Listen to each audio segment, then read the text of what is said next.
This past week, we were graced with yet another congressional hearing. The Senate decided that they wanted to sit down with Attorney General William Barr and talk to him about the Mueller report and some of the findings that he had afterwards and some of the conclusions that he drew. Now, this was a 6+ hour hearing, and trust me, I could sit down and talk about the entire hearing because it was the usual train wreck that we have been seeing ever since the Kavanaugh hearings last year, but in the interest of time, I found a few of the highlights that really seemed to bother me, and I wanted to sit down and talk about with you, the audience. And let's start with the testimony and the questioning that came from Senator Kamala Harris. Now, in the usual Harris fashion, Kamala sat down and began her questioning with a painfully ambiguous question and demanded a specific answer too. And when Barr could not give her the specific answer, she continued to demand. Attorney General Barr, has the President or anyone at the White House ever asked or suggested that you open an investigation of anyone? I wouldn't. Yes or no? Could you repeat that question? I will repeat it. Yeah. Has the President or anyone at the White House ever asked or suggested that you open an investigation of anyone? Yes or no, please, sir? The President or anybody else? Seems you would remember something like that and be able to tell us. Yeah, but I'm trying to grapple with the word suggest. I mean, there have been discussions of matters out there that they have not asked me to open an investigation, but Perhaps they've suggested, I don't know. I wouldn't say suggest. hinted, I don't know. inferred? You don't know? Okay. In your March 24th summary, you wrote that, quote, after reviewing the special counsel's final report. But I will say that no one. Sir, I'm asking a question. As we can see from watching this, Harris had no intention on taking anything but a yes or a no. Any other sort of explanation could possibly exonerate the good Attorney General and possibly could make him look good in the eyes of the American public. So she had to ask the question specifically so she could pander to her base. As the Attorney General of the United States, you run the United States Department of Justice. If in any U.S. Attorney's office around the country, the head of that office, when being asked to make a critical decision about, in this case, the person who holds the highest office in the land, and whether or not that person committed a crime, would you accept them recommending a charging decision to you if they had not reviewed the evidence? Well, that's a question for Bob Mueller. He's the U.S. Attorney. He's the one who presents the report. Now, A.G. Barr was absolutely correct in his assertion that Senator Harris should be sitting down and talking to Mueller about this, but unfortunately, the hopes and the dreams of the Democrat Party, especially in the last 2 years, have been pinned on Robert Mueller, and they dumped exorbitant amounts of money into him, so they can't really throw him under the bus right now, as much as I think they would like to. Because, of course, we were talking about subpoenaing Mueller in front of Congress to testify for the fact that he couldn't find what they paid him so much money to go and find. But in this line of questioning, it appears that Harris is looking for a reason to pull the responsibility away from Robert Mueller and pin it on William Barr. I have another question. And I'm glad you brought that subject up because I have a question about that. Earlier today, in response to Senator Graham, you said, quote, that you consulted with Rosenstein constantly, unquote, with respect to the special counsel's investigation and report. But Deputy Attorney General Rosenstein is also a key witness in the firing of FBI Director Comey. Did you consult I'm not finished. Yeah. Did you consult with DOJ ethics officials before you enlisted Rod Rosenstein to participate in a charging decision for an investigation, the subject of which he is also a witness? It's important that we look at this line of questioning and we realize the fact that Barr is relatively new to this entire investigation. In fact, for the majority of the Mueller investigation, the Attorney General was Jeff Sessions, as we'll remember, who had recused himself from the investigation, feeling that he did in fact have a conflict of interest in the investigation and should not be put in charge of it. That's the reason that Rod Rosenstein was put in charge of that and called the shots for the majority of the Mueller investigation and report. A.G. Barr said it perfectly. For the majority of the Mueller investigation, Rosenstein was in charge, and there were 2 years for the Senate to come forward and say that there is a problem and they don't approve of the fact that Rosenstein was in charge. This hearing is not the time for the Senate to come together and say that Rosenstein was conflicted. They had 2 years to do that, and they should have been doing that immediately.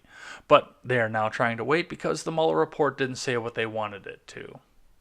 It's important that we look at this line of questioning and we realize the fact that Barr is relatively new to this entire investigation. In fact, for the majority of the Mueller investigation, the Attorney General was Jeff Sessions, as we'll remember, who had recused himself from the investigation, feeling that he did in fact have a conflict of interest in the investigation and should not be put in charge of it. That's the reason that Rod Rosenstein was put in charge of that and called the shots for the majority of the Mueller investigation and report.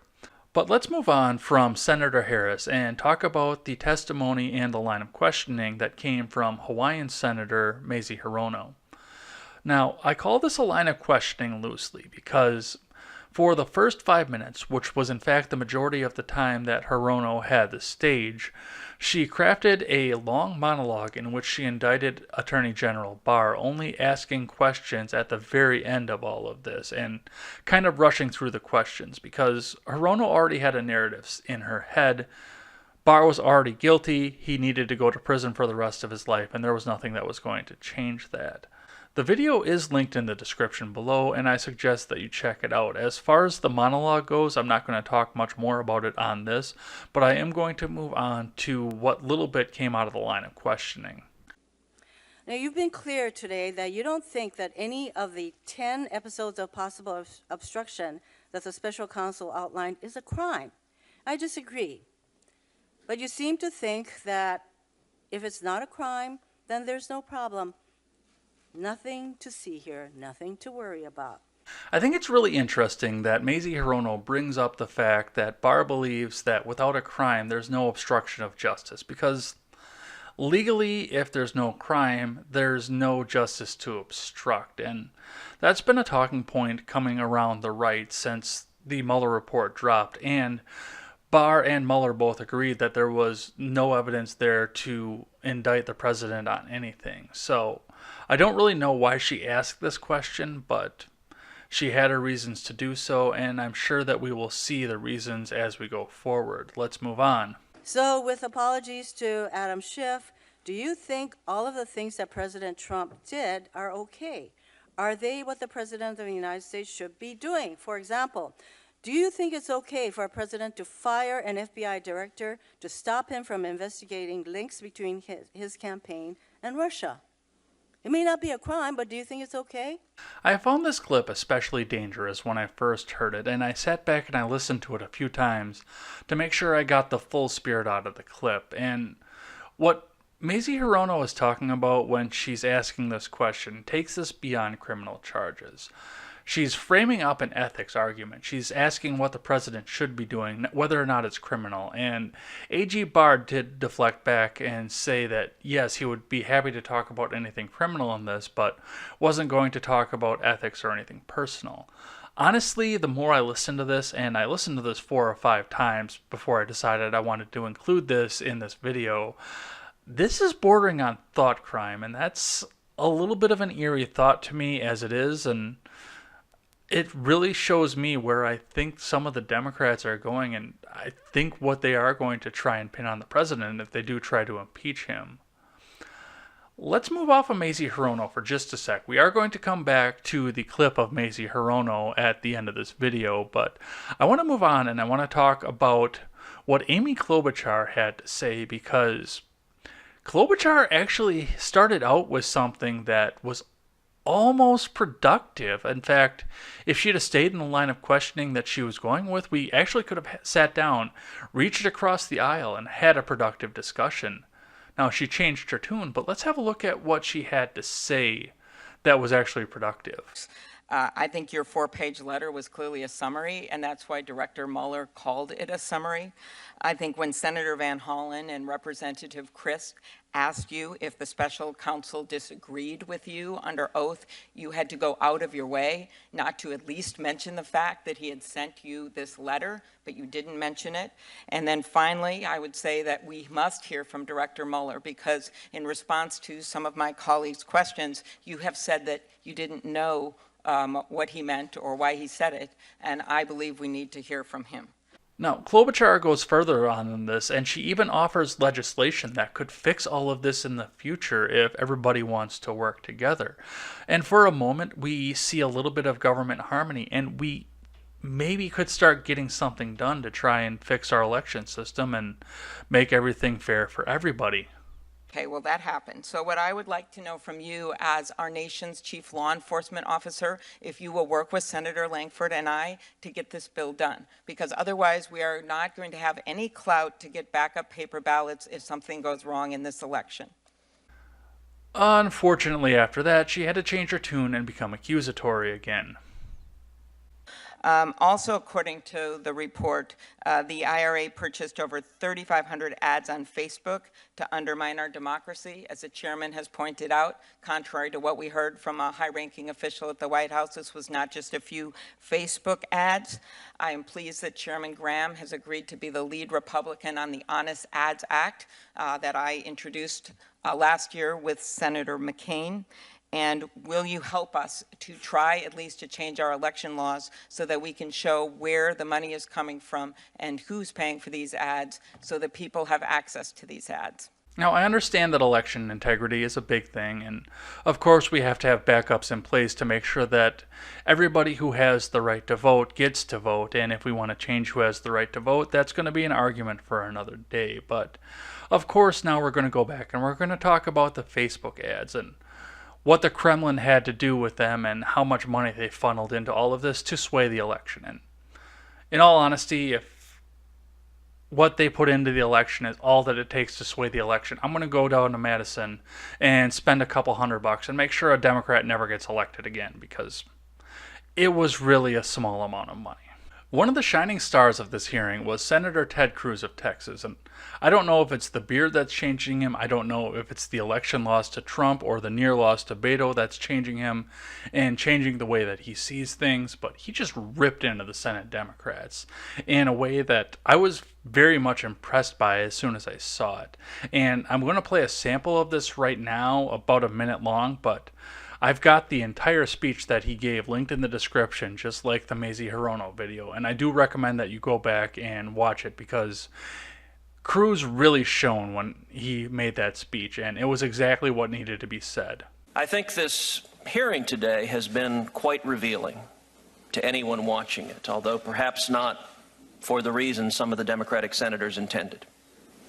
One thing that's revealing in the discussion and questions that came up, a word that occurred almost none at all, is the word Russia. For 2.5 years, we heard Democratic senators going on and on and on about Russia collusion. We heard journalists going on and on and on about Russia collusion, alleging, among other things, some using extreme rhetoric, calling the president a traitor. We heard very little of that in this hearing today. Instead, the principal attack that Democratic senators have marshaled upon you concerns this March 27th letter from Robert Mueller. And it's an attack that I want people to understand just how revealing it is. If this is their whole argument, they ain't got nothing. I mean, we did see from Klobuchar's line of questioning, which I played just below, that yes, there was talk about Russia through this, but for the majority of the hearing, there was absolutely no talk about Russia, and that's what we've been talking about for the last 2 years. The entire narrative has actually been debunked. There are a couple people that are still clinging to it, but for the most part, we realized that that really had nothing to do with the election, and now they are trying to catch a process crime so they can do the same thing that the Republicans did to Clinton and the Democrats did to Nixon.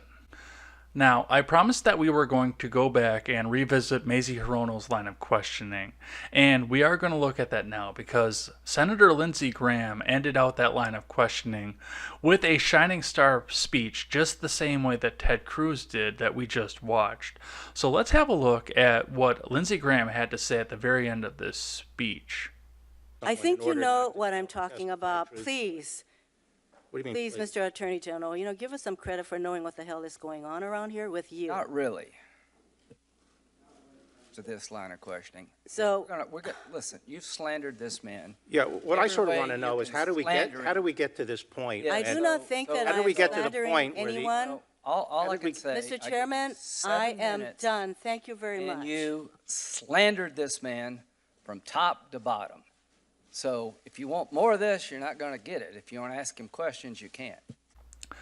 The news has all been talking about this past week the fact that A.G. Barr canceled his visit over to the House of Representatives to have a similar line of questioning over there, and the speech that Graham gave really lends to that. I mean, it was most likely going to be a perjury trap if he went over there. I'm sure that many of the representatives had narratives crafted, just like Mazie Hirono did, to sit there and try and get Barr to lie under oath inadvertently or specifically. And I stand behind Barr's decision not to go in front of the House, especially after the speech that Lindsey Graham gave.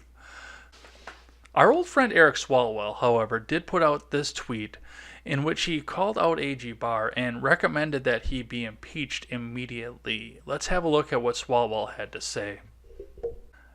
It's time to begin impeachment proceedings against A.G. Barr. He prejudged the report, falsely accused the FBI of spying, lied to Congress, and missed a subpoena deadline. At every step, he has acted as Trump's lawyer when he's sworn to be America's. He must go. Hashtag impeach Barr. Now, the meeting with the House of Representatives was not a subpoenaed meeting. Of course, Eric Swalwell is talking about the subpoena to get the full unredacted report before Barr had a chance to go through, read it, and make sure that the identities of the innocent were protected. And he was kind of in a situation of which law do you break and which law do you follow? Do you follow congressional subpoena law or do you follow the constitutional law, especially the Fourth and Fifth Amendments, and protecting the identity of people who were innocent but were still being investigated by this? So, now, given the fact that it's illegal and unconstitutional for Barr to release a full unredacted report, especially if it has classified information in it, the subpoena is almost worthless at this point, but it does give Eric Swalwell a talking point.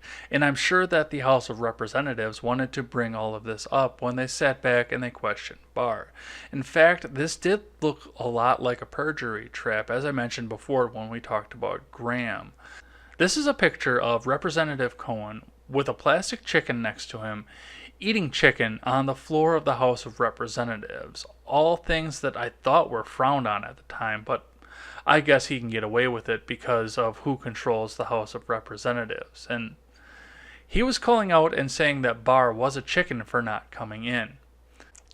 When I looked at this situation, it became very clear. Representative Steve Cohen has become Needles from Back to the Future. What's the matter? Chicken? Now, I obviously can't claim credit for that joke. That came from Daily Wire editor-in-chief Ben Shapiro, but it's still funny.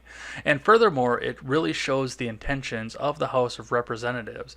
It shows the intent that they had when they were trying to goad Attorney General Barr to come in and talk to them. I'm sure they had a scripted narrative. I'm sure they had questions that they wanted to ask in a specific manner to try and show that he's dishonest and try and show that he is acting as the president's personal attorney rather than as America's prosecutor-in-chief. The recurring theme of these Senate hearings was the idea that William Barr was hiding something, and this is in spite of the fact that the full report of the 2-year investigation is out there in the open for you to read. You can go right to the Department of Justice website and download it and read it for free. I've done so. I'm about 3/4 of the way through it right now. All of the information is there right now. And I don't really see any way that the Senate can come back and say that Barr is hiding something. He's been very transparent about this entire thing. I understand the idea that there are people out there like Limbaugh and Hannity that both say that this whole report should have been just one page that said, I got nothing. But it's been very interesting to see the process behind all of this and actually see all of the information that isn't classified that we can legally see out in this country. There was no collusion. As far as obstruction goes, yes, there were instances in there, but nothing was indictable because there was no underlying crime and no obstruction actually happened. No matter what it is that you think of Barr, he handled himself very well in front of a Senate full of people that wanted to see him lose his job and possibly go to prison. Now, there are people out there that suggest the fact that this is because Barr has himself suggested that the rest of the government needs to be investigated at this point, and the Congress people have something to hide. I can attest to that. This seems to be very reactionary, though, due to the fact that he suggested that they needed to be investigated. I would like to see the investigation, however. I would love to see more transparency in government.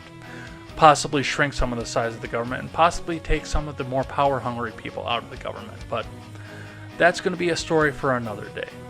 What did you think about the Senate hearings of William Barr? And what do you think about what we now know about the Mueller report? I always welcome a thoughtful and positive discussion in the comment section below, especially over on Twitter. That is at Ed's Blog Twitter with a 1 in place of the I. Thanks as always for listening to this show and supporting this channel. And remember, never take the words of bloggers, podcasters, or journalists as gospel. Find all the facts and draw your own conclusions. Take care. You're